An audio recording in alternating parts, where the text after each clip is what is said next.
Эфирден қалықлар вақты студияда Алсын Үреева исәнмісіз. Бүгінгі шарылышының төп темалары. Мақтаулы һәм хөрмәтле эш. Әлмәттә төзелеш тармағы вәкилләренең һөнәри бәйрәмнәре уңайыннан митинг узды. Мин шап бу строительләргә әзрәк булса да катнашума. Халык өчен уңайлы урын. Шәһәр су саклагычы территориясендә эшлекле киңәшмә узды. Техническое решение просто нужно грамотное. Его расписать и все. Определить место расположения домных грунтов, куда вывозить. И куда древесную растительность вывозить. Игелекле эшләр эзе буйлап, азнакайлылар яшь экологлар олимпиадасына әзерләнә. Балалар яшь чагыннан ук шуңа өйрәнсәләр, үскәчтен Алла берсә, шуннан да табигатьне саклап үсерләр дип ышанып калабыз.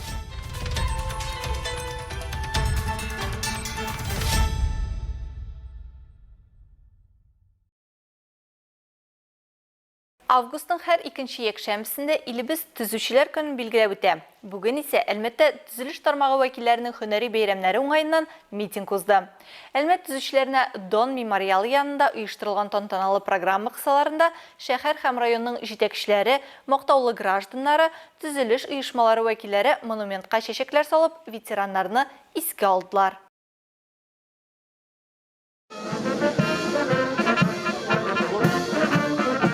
Төзелеш икътисадның иң мөһим тармакларының берсе. Төзүче һөнәре мактаулы һәм хөрмәтле эш. Әлмәт районы территориясендә төрле милек формасындагы 150-дән артык төзелеш предприятиесе һәм оешмасы эшчәнлек алып бара. Төзелешнең барлык юнәлешләре буенча да диярлек яхшы күрсәткечләр күрсәтелә.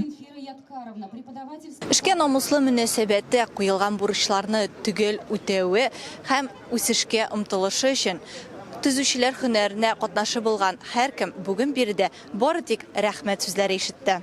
Все, что здесь, что в Альмейске, что в других городах, все это сделано руками. Биредә Әлмәттә һәм башка шәһәрләрдә булган бар нәрсә дә безнең төзүчеләр кулы белән эшләнгән һәм аларның барысы да Әлмәттә республикабызның көньяк чыгышындагы яшәүчеләрдән бары тик зур рәхмәткә лаек дип саныйм. И других городов, и промышленников, потому что все это построено руками наших строителей. Сәхнәдән алдынгыларны һәм шәһәребезнең төзелешенә зур өлеш керткән ветераннарны искә алдылар. Район башлыгы хезмәтчәннәрнең калабыз һәм Татарстан тормышына, инфраструктурасына зур өлеш кертүләрен аерым билгеләп үтте. Сегодня строительная отрасль переживает очень большие трансформации, изменения, новые технологии современные. Вот, иногда смотришь, трудно представить, как 20, 30, 40 лет назад при прежних технологиях люди делали не меньшие объемы, не меньшие результаты достигали и не меньшее качество своей работы показывали. Поэтому, конечно, вам огромное спасибо за тот фундамент, основу. Бәйрәм уңаеннан намуслы һәм нәтиҗәле хезмәтләре, төзелеш комплексын үстерү өлкәсендә казанышлары өчен тармак алдынгыларын һәм ветераннарын мактау грамоталары һәм рәхмәт хатлары белән бүләкләделәр. Зөлфия Галимова 40 елга якын төзелеш өлкәсендә эшли. Хезмәт юлын төзелеш техникумын тәмамлаганнан соң штукатур буяучы булып башлый. Эшенең барлык этапларын да җылылык белән искә ала. Бүген аны төзелеш тармагы үсешенә керткән өлеше өчен мактау билгесе белән бүләкләделәр. Без үзебез бөтенебез төзүчеләр. Шуңа күрә бу һөнәр миңа бик ошый. Без үзебезнең тормышыбызны төзибез. Шуңа мин шап бу строительләргә әзрәк булса да катнашума. Арабызда булмаган, ләкин эшләгән хезмәтләре шәһәрнең торак кварталларында, биналарда, социаль өлкә учреждениеләрендә, сәнәгать һәм җитештерү корылмаларында калган кешеләрне 1 минут тынлык белән искә алдылар.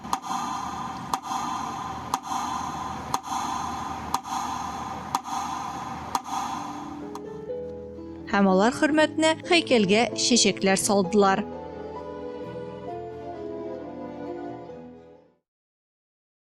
Шәһәр су саклагычы территориясендә эшлекле киңәшмә узды. Төзекләндерү кысаларында биредә Далазия елгасы аша җәяүлеләр күперен реконструкцияләүгә керешкәннәр. Шәһәр администрациясе һәм җаваплы оешмалар белгечләре актуаль проблемалар турында фикер алыштылар. Бу хакта тулырак алдагы минутларда. Ну, сейчас 2 метра. Нам нужно актуально. Геология обязательно. Наверное, сделал дорожку, туда разместить. Потом надо определиться, кто это будет проектировать. Район башлыгы Тимур Нагуманов архитектор, проектлаучы, эколог һәм дендрологлар белән берлектә эш барышын тикшерде һәм проблемалар турында фикер алышты. Шуларның берсе Фатих Кәрим урамын һәм Бигәш елгасын төзекләндерү. Но техническое решение просто нужно грамотное. Его расписать и все.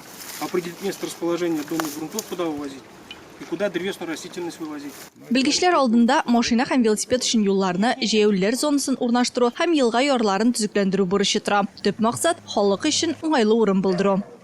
Самая главная задача – это, так как русло реки было изменено, чтобы сейчас максимальное...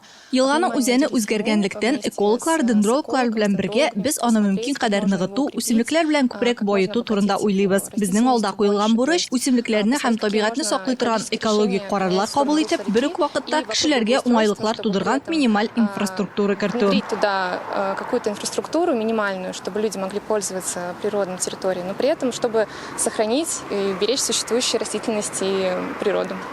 Шулай ук шәһәр сусаклагычы территориясендә Далазей елгасы аша җәяүлеләр күперен реконструкцияләүгә керештеләр. Яңартылган күпер су объектының ике ягын тоташтырачак. Киләчәктә аны чын арт-объектка, шулай ук Әлмәт халкы һәм кунаклары өчен фотозонага әверелдерү планлаштырыла.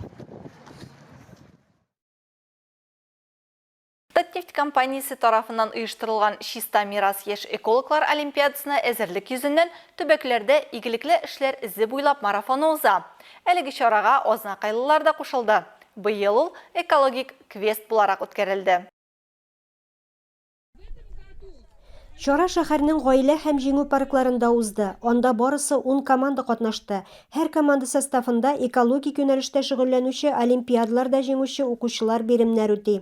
Безнең укучылар беренче класстан ук туризм кружогына йөриләр, походларга чыгалар. Шулай ук без табигатьне сакларга өйрәнәбез, садикларга барып, әңгәмәләр үткәрәбез, балаларга агит бригадалар белән чыгып, урманда ничек үзеңне тотырга, ничек табигатьне сакларга, шуның турында сөйлибез. Һәм балалар яшь ягыннан ук шуңа өйрәнсәләр, үскәчтән Алла бирсә, шуннан да табигатьне саклап үсерләр дип ышанып калабыз. Командаларны район мәгариф идарәсе начальнигы урынбасары Зөлфия Зарипова сәламләп катнашучыларга уңышлар теләде. Экология тәрбиясе мөһим направление инде бөтен тәрбия эшендә. Чөнки экология безнең табигый анабыз, без шуны яшибез, без инде тәрбия бирергә тиеш бәләкәй чактан ук балалар өчен. Экологик квестта 5-нче, 6-нче, 7-нче, 8-нче сыйныф укучылары катнаша. Бүгенге чарада катнашучы балалар барысы 10 станция үтәләр. Әлеге мизгелләрдә Эко-медиа станциясендә тукталышта балалар биремнәр үтәләр. Шулай ук йорт хайваннарына, волонтерлык юнәлешенә, музыкаль юнәлешкә багышланган тукталышлар да булды.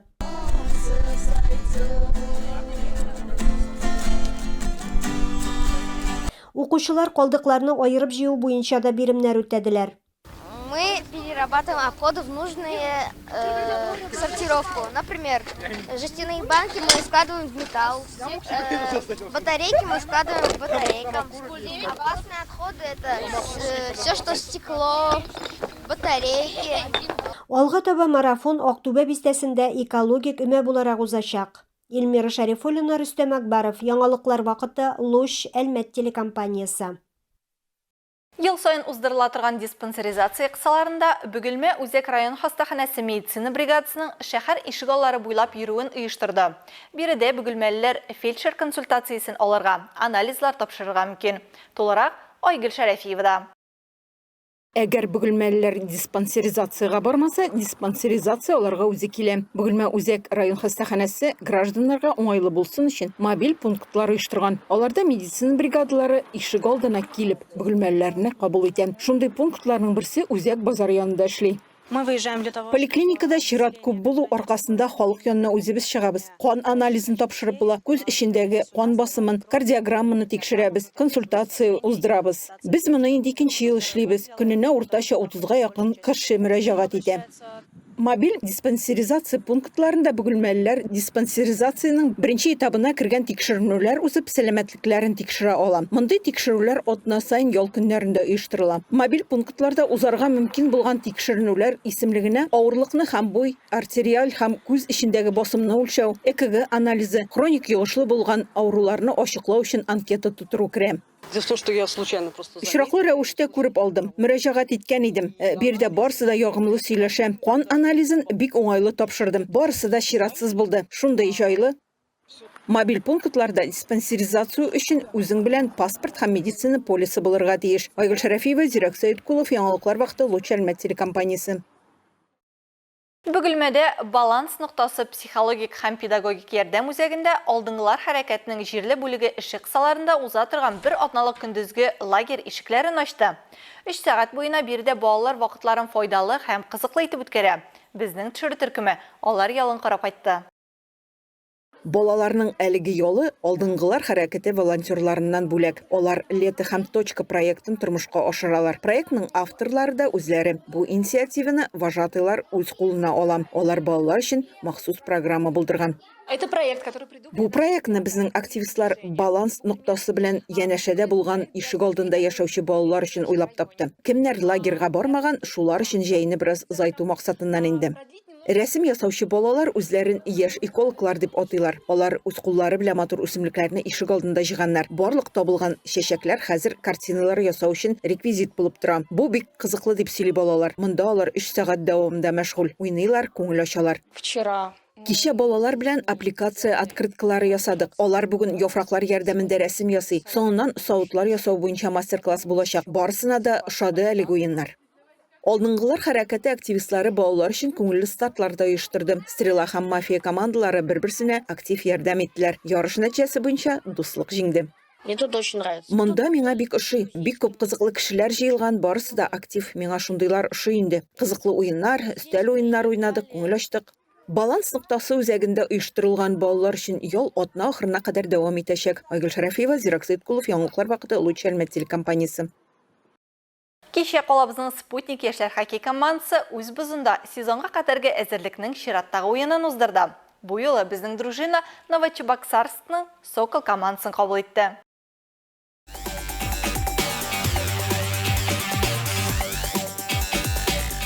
Командалар очрашуның старт өлешен тигез көрәштә уздырды. Исәпне Спутник уенчылары ачты. 2 һәм 3 20 минутлыкта Әлмәт командасы файдасына булды.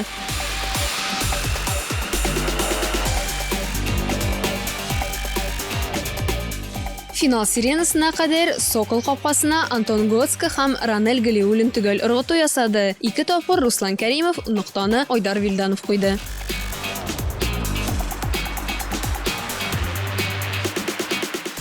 Төп вакыт нәтиҗәсе 7-2. Күнегүләр овертаймы голларсыз узды. Матчтан соңгы һөҗүмнәр сериясендә кунаклар бер омтылышка күбрәк тормышка ашырды. 1-2.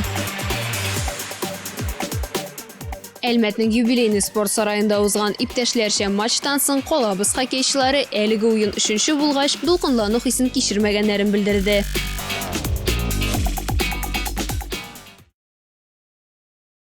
Аңа кадәр Акбарс белән матч белән сезон алдын Нефтяник ачкан иде. 7 августта колабызның бөтен Россия хоккей лигасында уйнаучы командасы юбилейный бозында ялдан чыкканнан соң беренче тапкыр сезон алды уенын уздырды. Танылган көндәш Акбарс командасы белән очрашу турында алдагы минутта карагыз.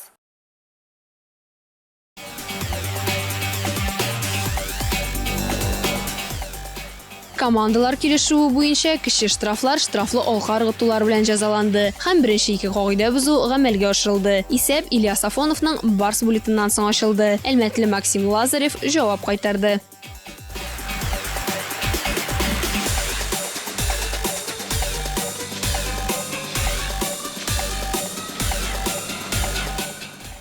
Икенче 20 минутлык Акбарста калды.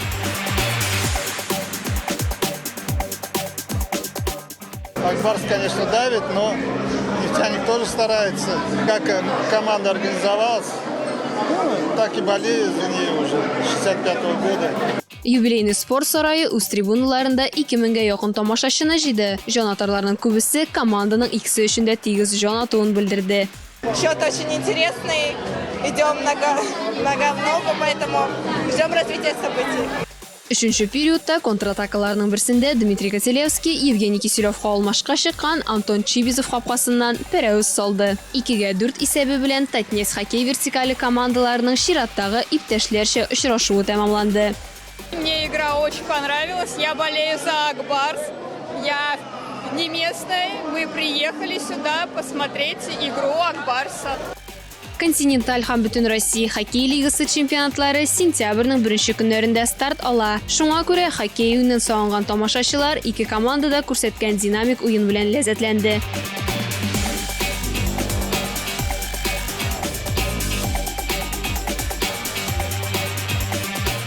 Лина Хәсәншина, Илдар Гыймаев, Яңавыллар вакыты, Луч Әлмәт компаниясе.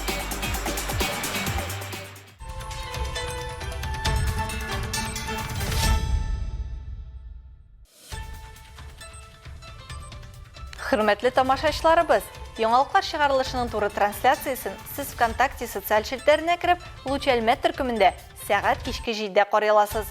Безнең иң кызыклы сюжетларыбызда рәсми аккаунтларыбызда урнаштырыла. Бүгенге чыгарылышта шулар иде. Мин Алсу Нуриева һәм монтаж операторы Динара Сытинская сезнең белән саубуллашабыз. Исән-имин булыгыз.